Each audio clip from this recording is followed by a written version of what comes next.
love him. Many times we say, oh God, I don't have words enough to express my love for you. What can I do to express my love for you? Oh God, obey.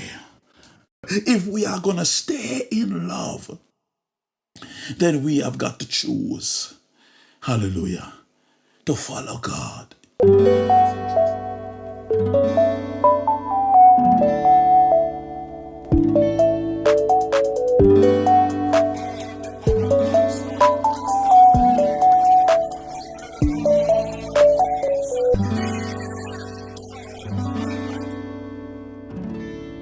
Welcome again to another episode of Living Free. I'm your host, as usual, Apostle Oscar James, and it's a delight for us to be together again, hallelujah, to spend some time in the Word of God, hallelujah, to hear what God has to say. Last time we spoke about falling in love. Today, we want to talk about staying in love. Hallelujah. Staying in love. It's interesting that in our modern world, we find that persons get married, because they are quote unquote in love. They're excited about each other. They are passionate about each other. And so they decide, hey, I'm gonna get married. And they do. But then after a while, we find that there is no staying in love. There is no commitment. And so when this feeling of euphoria, when this feeling of being in love passes, we find that, their focus or desire is to find that experience somewhere else because, I must, leave this relationship. I must divorce this person. Hallelujah.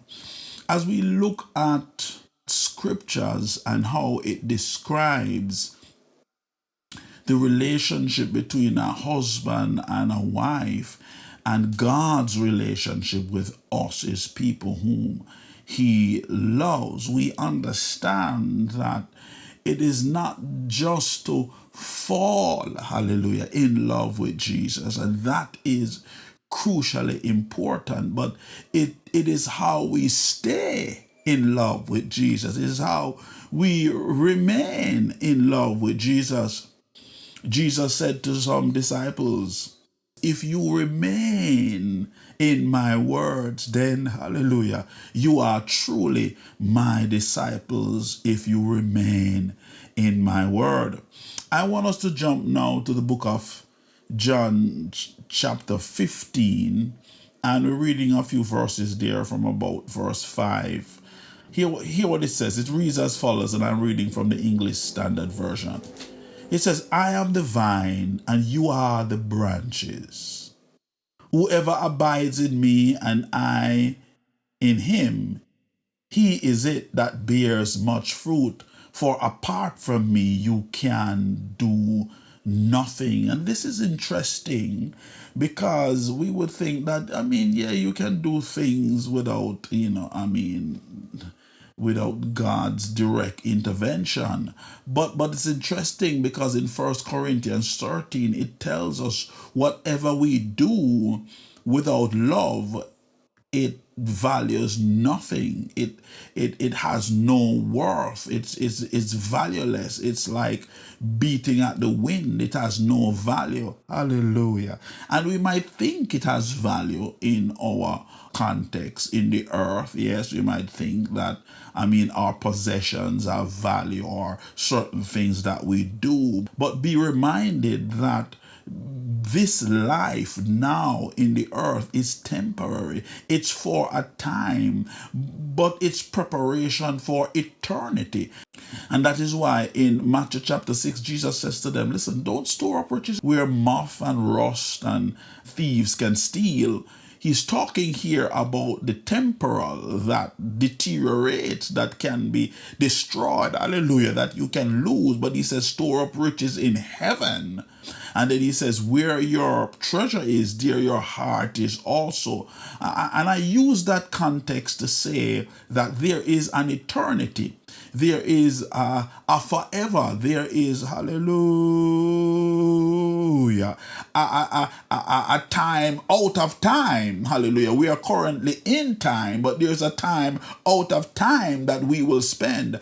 And therefore, hallelujah, our investment must be not so much, hallelujah, in the temporal, but in the eternal. Hallelujah.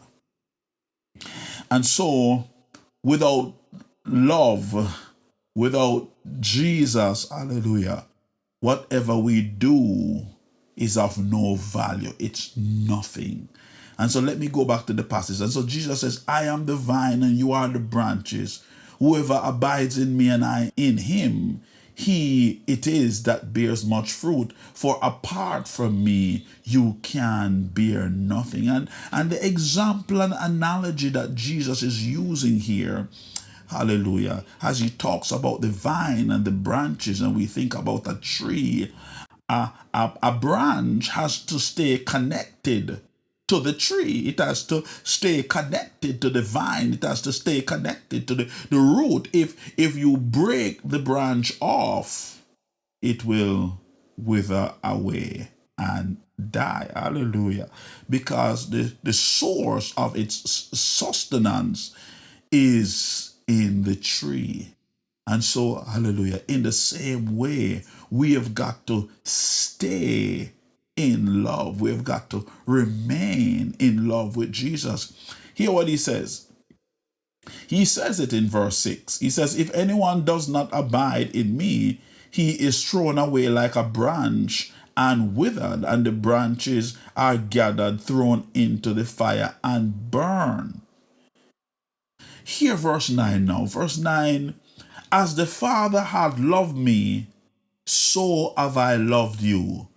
Abide in my love. My God. Jesus says, abide in my love. The Greek word there for abide is the word menete, which means to remain, to stay, to reside. It's like a husband and a wife, and the husband is saying to the wife, remain with me, stay with me, abide in my home. Hallelujah. Don't leave me. Hallelujah. My God, you know, there's a phrase that comes out of the book of Ruth that we use for wedding ceremonies, and sometimes we ask the couple to repeat it. It says, entreat me not to leave thee, or to stop following after thee. Whether thou goest, I will go, and whether thou lodgest, I will lodge. Thy people will be my people, and thy God will be my God. Is Jesus is saying, listen, stay with me, stay with me. Don't leave me. Don't go away from me. Don't oh God, don't stop abiding in me. Don't stop being connected with me. Oh God, hallelujah. Don't stop staying in my word. Don't stop staying in my presence. Don't stop longing for me and desiring me. He is saying, stay in love. Woo, hallelujah. With me, this prolific writer, this is Gary Chapman, wrote this book, The 5 Love Language. And in the book, he describes how different persons have different languages, that it's really different ways that they express love. Hallelujah. Or ways that love can be expressed to them, that they appreciate that love, or feel that they are loved. It's their love language. And so in the book he describes that some love language is giving of gifts, and some love language is act of service, and so on and so forth. And interestingly, as I pondered about that, and it is God who created us in his image and likeness, hey, I felt led some time ago to look at what is the love language of God. Hallelujah. It's interesting that the Bible shows us that the way God expresses his love towards us is through giving. He gives us, hallelujah. He gave us life. He gave us a home, the earth, hallelujah. And he has given us so many things, and he gave us even that which we needed the most, which is his son to die on the cross. In John 3 and verse 16, it says, "For God so loved the world that he did what? He gave, hallelujah, his only begotten son." So love requires expression, hallelujah, hallelujah. Love without action is not love at all. I mean, hallelujah. It's just feelings, but it has no meaning. It has no substance, hallelujah. We have to act upon that love. We have to show that love through our actions. And so God proved his love. God showed his love towards us, that he gave us his son Jesus, hallelujah, hallelujah, showed his love towards us. I mean, in this same passage in verse 13, he says, "Greater love has no man than this, than he laid down his life for his friends." Jesus showed and expressed his love by giving his life for us. But how does God desire for us to express our love towards him? Hallelujah. What is his love language? Hallelujah. How do we show God that we love him? Jesus says in verse 10, he says, "If you keep my commandment, you will abide in my love." Hallelujah. "Just as I have kept my Father's commandments and abided in his love." Ooh, God. Hallelujah. So how do we abide in God's love? Hallelujah. Hallelujah. By walking in obedience, by walking in submission. Hallelujah. To God's will and his desire. He says, by remaining in his word. Hallelujah. Hallelujah. And by walking in his will. How are we going to walk in his will? But by being in his word. And so Jesus has called us, hallelujah, to abide in his love, to stay in his love, to remain in his love. In John chapter 4 and verse 31, Jesus says here again something quite profound. Hear what he says. He says, "But I do as the Father has commanded me." He says, oh God, I do as the Father has commanded me. Oh God. Listen, he says, "so that the world may know that I love the Father." My God. Hallelujah. Our expression, hallelujah, of love to the Father, that which we show, hallelujah, the Father and the cosmos and the world, hallelujah, and everything that we love God is through our obedience to God. We can simply say, yes, we love God. Yes, Lord, I love you.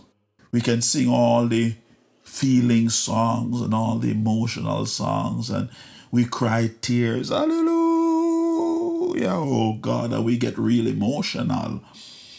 And that is good in itself. But if we are not walking in the word, hallelujah, if we are not walking in obedience, if we are not walking in submission to God, hallelujah, then we are not expressing that love to God. Hallelujah. Yes. And our expression of love is not only in our worship, but it is in our obedience to the word, hallelujah, of God.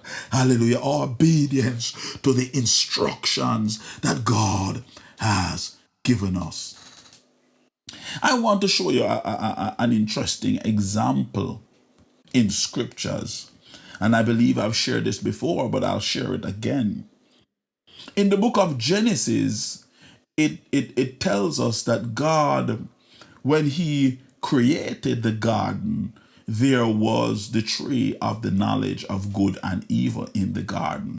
And I pondered to myself, why did God place this tree in the garden if it had the potential of causing sin and sin in the world? Hallelujah.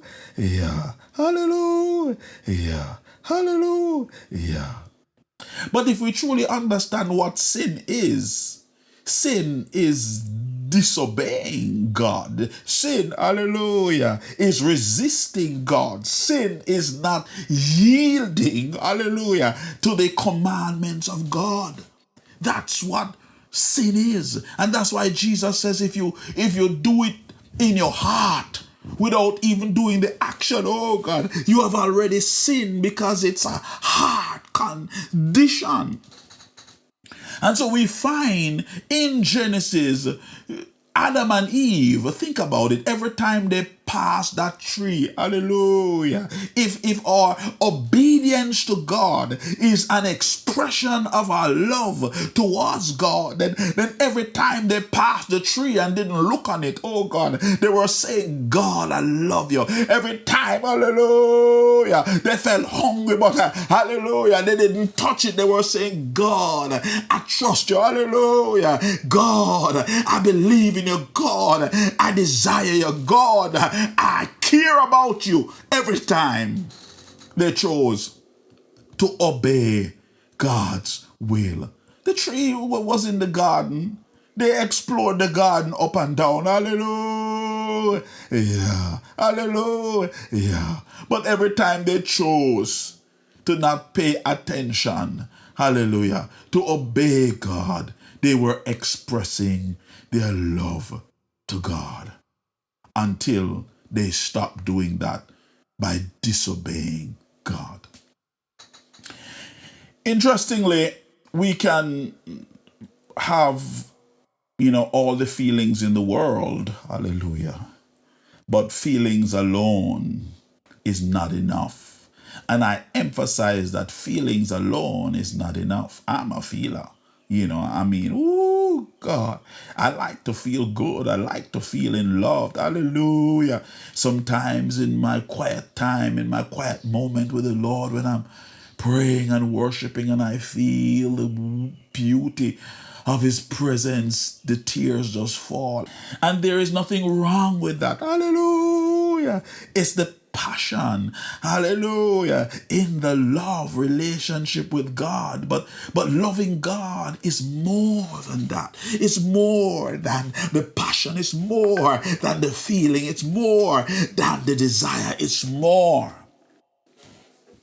Interestingly, the Bible tells us of a man who loved Jesus. Yes, a man who was close to Jesus, a man who gave up, everything to follow Jesus. The man called Peter. But interestingly, his desire, hallelujah, his feelings towards Jesus was not enough. In the book of Matthew, chapter 26, reading from verse 30, we see a scene where Jesus is talking to Peter about something that was to happen. Hear Jesus in verse 30.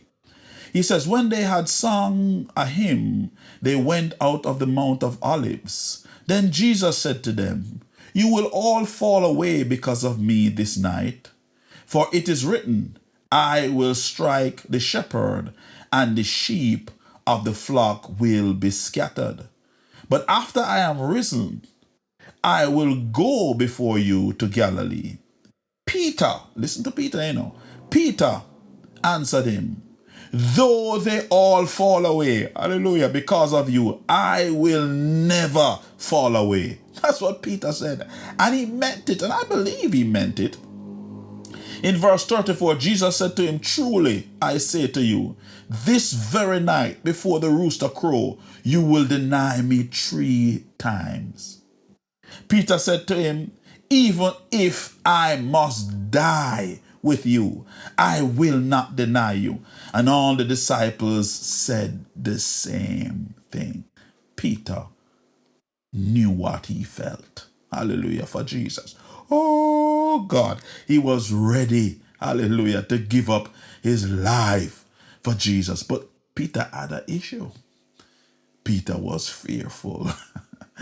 And boy, I'm telling you, hallelujah, feelings don't overcome fear. Hallelujah. No, feelings, hallelujah, can't overcome fear. The Bible said, perfect love casted out all fear. Hallelujah. What is this perfect love? Is it talking about? Is it talking about a love of feelings? Let's see what Jesus' response to Peter was after Peter did indeed deny him.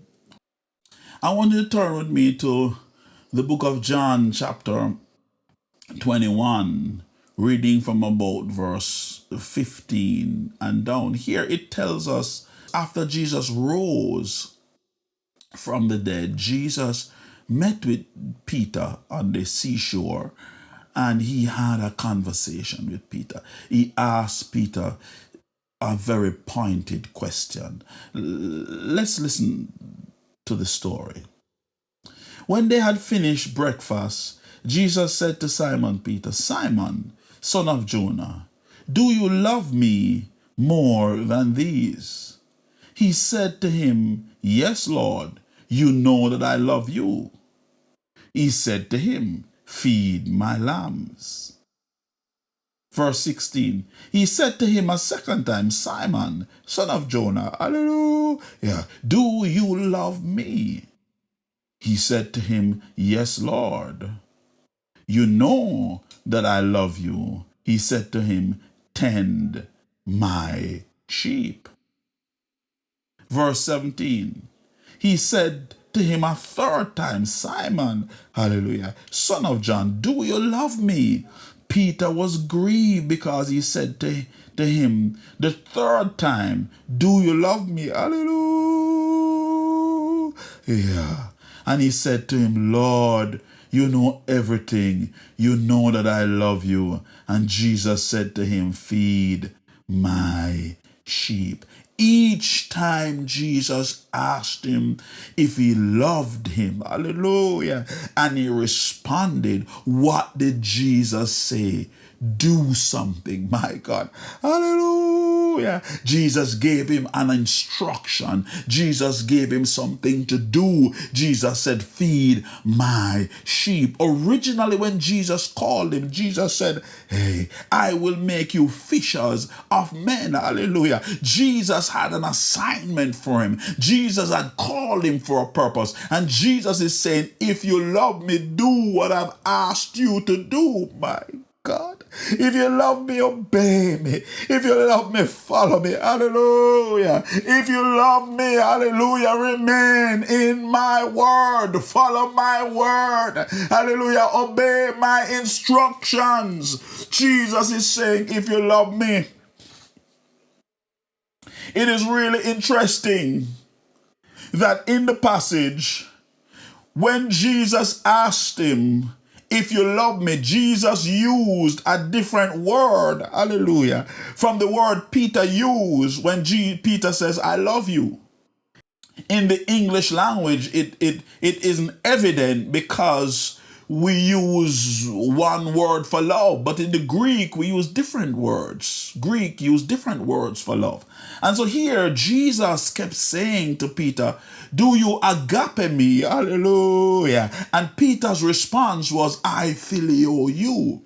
Now the Greek word phileo means brotherly love. Hallelujah. Hey, God. It's a love of feeling. Yes. Oh, God. Yes. For a friend, for a brother. Hallelujah. For even a family member. It's a brotherly love. But the word agape agape, hallelujah, is a love of choice. It's a love of the will, not so much of the feeling, but of the will. Hallelujah, hallelujah, hallelujah, hallelujah. So here, Jesus is saying, will you choose to obey me? Hallelujah. I know you feel for me, hallelujah, but will you choose to obey me? Will you choose to submit to my will, hallelujah, to my word? Will you choose to follow me? This is what Jesus was saying to Peter.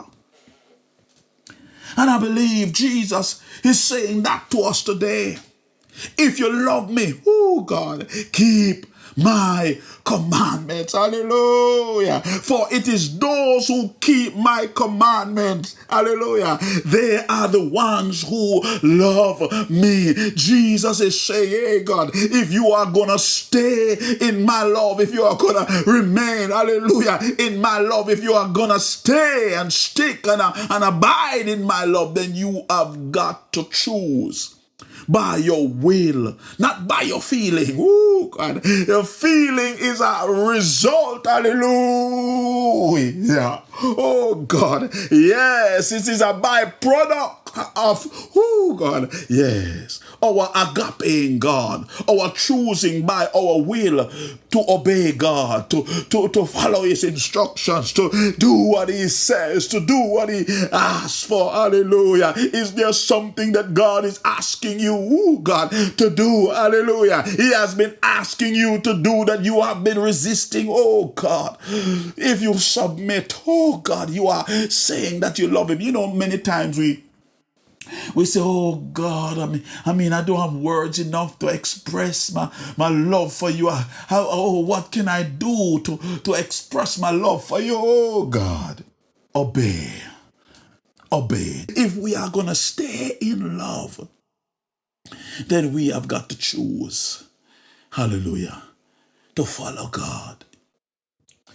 You know, many persons, after they come to Jesus and they have the initial salvation experience, and it feels so good. Oh God, it's so nice. Hey God, being in the presence of God, being in worship. Oh God, and we cry. Oh God, yes, and we feel good, and you'll hear them talk about it and tell everybody about Jesus.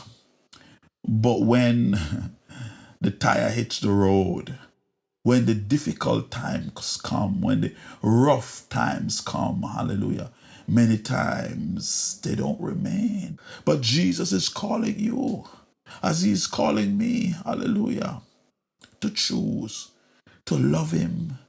He says, if you love me, keep my commandments. My God. It's a beautiful thing to fall in love with Jesus. Hallelujah. It's a wonderful thing. Oh, God, to fall in love with Jesus. Yes. But we have to stay in love with Jesus. We have got to remain in love with Jesus. I encourage you today, stay.